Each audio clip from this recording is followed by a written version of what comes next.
بسم اللہ الرحمن الرحیم الحمد للہ نحمده ونستعینه ونستغفره ونؤمن به ونتوکل علیہ ونعوذ باللہ من شرور انفسنا ومن سیئات اعمالنا من يهده الله فلا مضل له ومن يضلله فلا هادي له ونشهد أن لا إله إلا الله وحده لا شريك له ونشهد أن سيدنا وسندنا ومولانا محمدا عبده ورسوله أما بعد فقد قال الله تبارك وتعالى في القرآن المجيد والفرقان الحميد أعوذ بالله من الشيطان الرجيم بسم الله الرحمن الرحيم منها أربعة حرم صدق الله العظيم اللهم صل على سيدنا محمد وعلى آل سيدنا محمد وبارك وسلم اللهم صل على سيدنا محمد وعلى آل سيدنا محمد وبارك وسلم اللهم صل على سيدنا محمد وعلى آل سيدنا محمد وبارك وسلم۔ محترم بزرگوں اور بھائیوں، اللہ تبارک و تعالی نے اس دنیا کے اندر تمام چیزوں کو یکساں نہیں بنایا، برابر نہیں بنایا۔ اللہ تبارک و تعالی نے بہت ساری چیزوں پر دوسری چیزوں کو فضیلت دی۔ مثال کے طور پر اللہ تبارک و تعالی نے کتابیں تو بہت بھیجی، لیکن قرآن کریم کو اللہ تبارک و تعالی نے جو مقام و مرتبہ عنایت فرمایا وہ کسی اور کتاب کے حصے میں نہیں آ سکا۔ انبیاء تو نبی کریم اللہ تبارک و تعالی نے بہت بھیجے، لیکن جو فضیلت، جو مقام و مرتبہ نبی کریم صلی اللہ علیہ وسلم کو عنایت فرمایا وہ کسی اور نبی کے حصے میں نہیں آ سکا۔ اسی طریقے سے دن تو اللہ تبارک و تعالی نے بہت بنائے، لیکن جمعے کو جو فضیلت دی وہ کسی اور دن کے حصے میں نہیں آ سکی۔ اسی طریقے سے اللہ تبارک و تعالی نے راتیں تو بہت پیدا فرمائی، لیکن شب قدر کو، لیلۃ المبارکہ کو جو فضیلت عنایت فرمائی وہ کسی اور رات کے حصے میں نہیں آ سکی۔ اسی طریقے سے مہینے تو اللہ تبارک و تعالی نے 12 بنائے،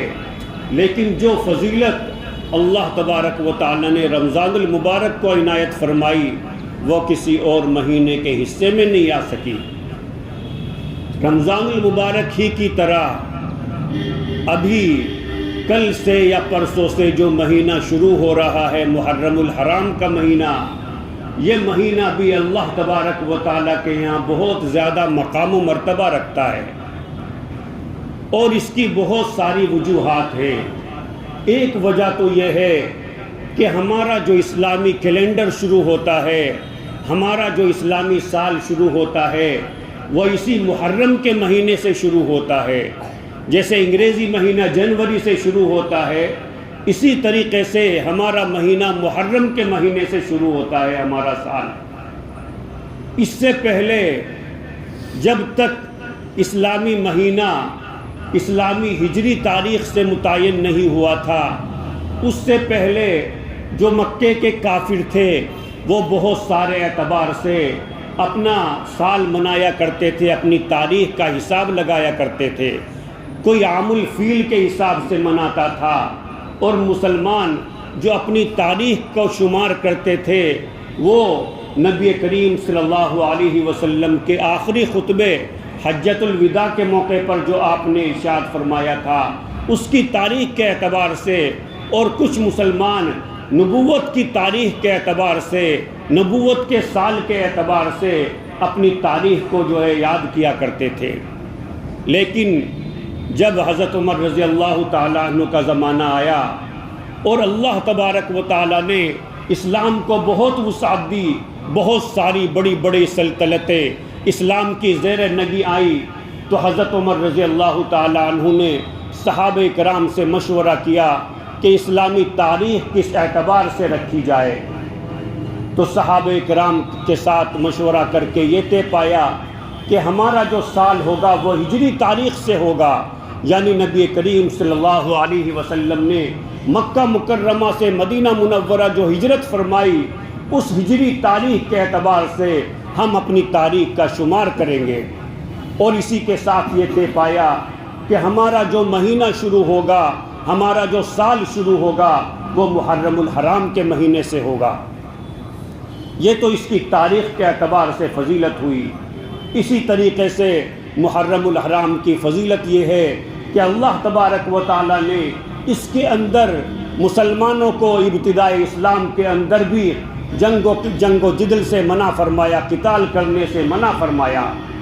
کہ اس مہینے میں قتال کرنا منع ہے، آپ قتال نہیں کر سکتے. اس کے علاوہ اللہ تبارک و تعالی نے 12 مہینوں میں سے 4 مہینوں کو جو محترم فرمایا، معزز فرمایا، منہا اربعۃ الحرم آیت کے ذریعے سے ان 4 میں سے ایک مہینہ محرم الحرام کا مہینہ ہے. اور اس کی وجہ یہ ہے کہ اس کا احترام، ان 4 مہینوں کا احترام صرف مسلمان نہیں کرتے تھے بلکہ مسلمانوں کے علاوہ جو مکہ مکرمہ کے اندر کافر بھی تھے وہ بھی ان 4 مہینوں کے اندر آپس میں جنگ نہیں کرتے تھے، لڑائی جھگڑا نہیں کرتے تھے کہ یہ محترم مہینے ہیں. نبی کریم صلی اللہ علیہ وسلم نے اس آیت کی تشریح فرمائی کہ جو 4 محترم مہینے ہیں ان میں 3 تو لگاتار ہیں. لگاتار کون سے ہیں؟ ذی قعدہ ہے، ذی الحج ہے، محرم ہے. یہ 3 تو لگاتار ہیں. اور اس کے علاوہ رجب کا مہینہ ایک چوتھا مہینہ ہے. یہ 4 مہینے اللہ تبارک و تعالیٰ کے یہاں بہت محترم ہیں. یعنی ان کے اندر اگر گناہ کیا جائے گا تو اس کا گناہ بھی نسبتاً بڑا ہوگا، اور اگر ان مہینوں کے اندر کوئی ثواب کا کام کیا جائے گا تو اس کا ثواب بھی اللہ تبارک و تعالیٰ کے یہاں زیادہ ملے گا. تیسری فضیلت اس کی یہ ہے کہ نبی کریم صلی اللہ علیہ وسلم نے ارشاد فرمایا کہ رمضان المبارک کے بعد روزہ رکھنا سب سے بہترین، روزہ رکھنا، روزے سب سے بہترین اگر کسی مہینے کے ہیں تو وہ محرم کے مہینے کے ہیں. کہ محرم کے مہینے کے اندر روزہ رکھنا رمضان کے بعد سب سے زیادہ فضیلت رکھتا ہے.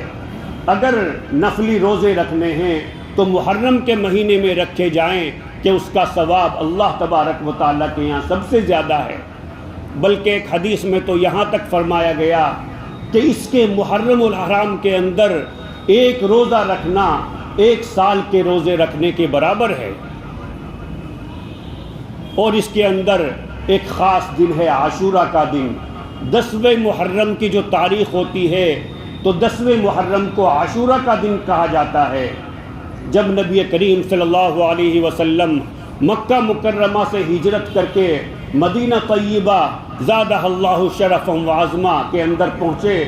تو آپ صلی اللہ علیہ وسلم نے دیکھا کہ وہاں جو یہودی تھے مدینہ منورہ کے اندر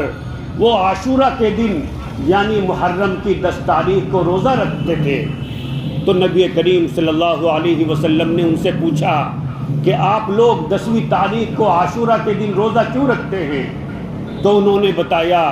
کہ حضرت موسیٰ علیہ السلام کو اللہ تبارک و تعالیٰ نے جو ریڈ سی سے، جو بحر احمر سے کراس کیا، پار کرایا اور فرعون کو اس کے اندر غرقاب کیا، غرق کر دیا، تو وہ 10ویں تاریخ تھی، محرم کی 10ویں تاریخ تھی، عاشورہ کا دن تھا. تو اللہ تبارک و تعالیٰ نے حضرت موسیٰ علیہ السلام کو فرعون کے اوپر فتح عطا فرمائی، فرعون کے اوپر غلبہ عطا فرمایا. تو ہم حضرت موسیٰ علیہ السلام کی یاد میں اس دن کا روزہ رکھتے ہیں. تو جب نبی کریم صلی اللہ علیہ وسلم نے یہ سنا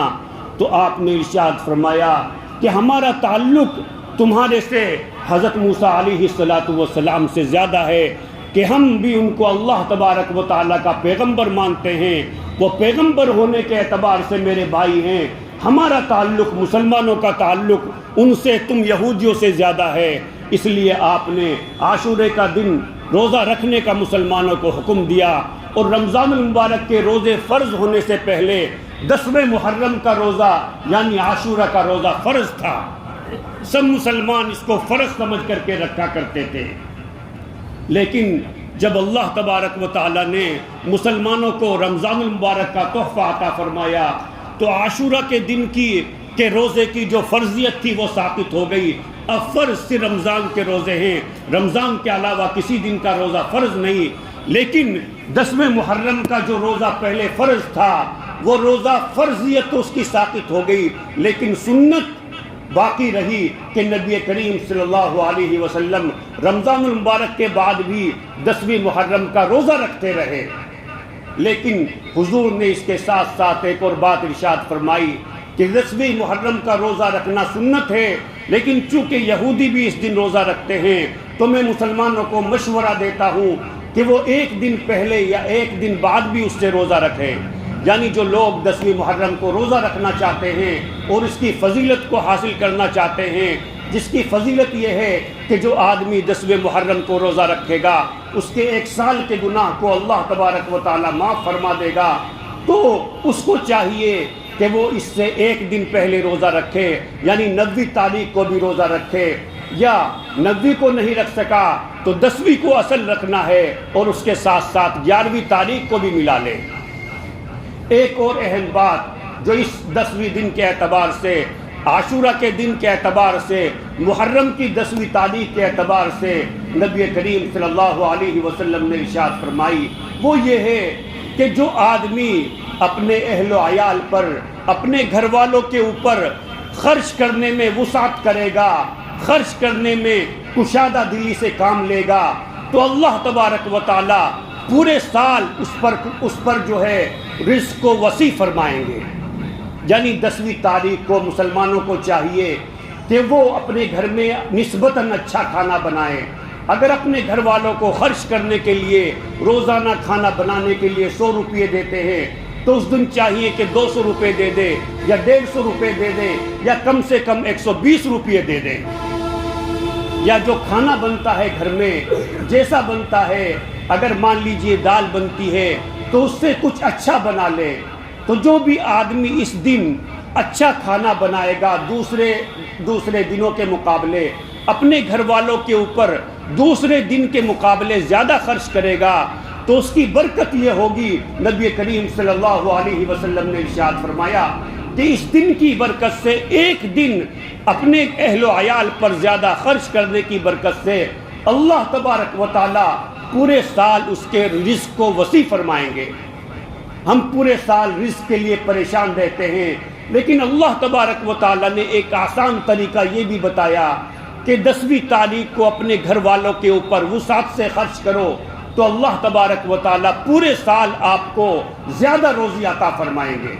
تو خلاصہ یہ ہے کہ یہ جو محرم الحرام کا مہینہ آ رہا ہے، اللہ تبارک و تعالیٰ کے یہاں اس کی بہت قدر و قیمت ہے۔ اللہ تبارک و تعالیٰ نے اس کو جو 4 محترم مہینے ہیں ان میں سے بنایا ہے، اس کا دن بھی خاص ہے، اس کی رات بھی خاص ہے، اس میں روزہ رکھنے کا ثواب رمضان المبارک کے بعد سب سے زیادہ روزہ رکھنے کا جو ثواب ہے وہ اسی مہینے کے اندر ہے، اور اس کی 10ویں تاریخ بہت زیادہ خاص ہے۔ جو بھی آدمی 10 تاریخ کو روزہ رکھے گا اللہ تبارک و تعالیٰ اس کے 1 سال کے گناہ معاف فرمائے گا، اور اس دن کے اندر جو اپنے گھر والوں کے اوپر وسعت سے خرچ کرے گا، تنگی نہیں کرے گا، تو اس کی برکت سے اللہ تبارک و تعالیٰ پورے سال اس کی روزی زیادہ فرما دیں گے، اس کی روزی میں کشادگی عطا فرمائیں گے۔ اللہ تبارک و تعالیٰ مجھے بھی اور آپ لوگوں کو بھی اس مہینے کی قدر دانے کی توفیق عطا فرمائے، اور خاص طور سے 10ویں تاریخ کے اندر روزہ رکھنے کی اور اپنے اہل و عیال کے اوپر کشادگی سے خرچ کرنے کی توفیق عطا فرمائے۔ وآخر دعوانا الحمدللہ رب العالمین۔